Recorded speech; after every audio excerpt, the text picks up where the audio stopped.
আরজি করের ঘটনার প্রতিবাদে টানা কর্মবিরতিতে রাজ্যের সরকারি মেডিকেল কলেজ হাসপাতালে জুনিয়র ডাক্তাররা।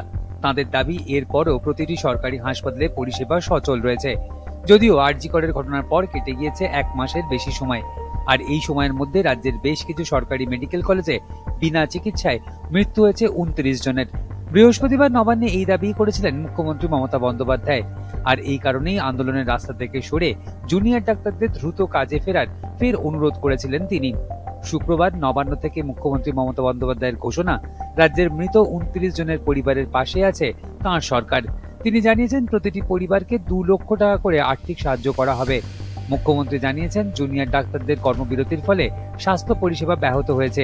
তার ফলে 29 জনের মৃত্যু হয়েছে, যা দুর্ভাগ্যজনক।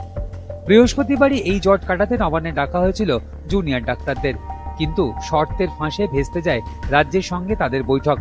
এই জট যাতে দ্রুত সমাধান হয়, তার জন্যই শুক্রবার রাষ্ট্রপতি দ্রৌপদী মুর্মু, প্রধানমন্ত্রী নরেন্দ্র মোদী এবং কেন্দ্রীয় স্বাস্থ্যমন্ত্রী জগৎ প্রকাশ নাড্ডার হস্তক্ষেপ চেয়ে ইমেল করেছেন জুনিয়র ডাক্তাররা।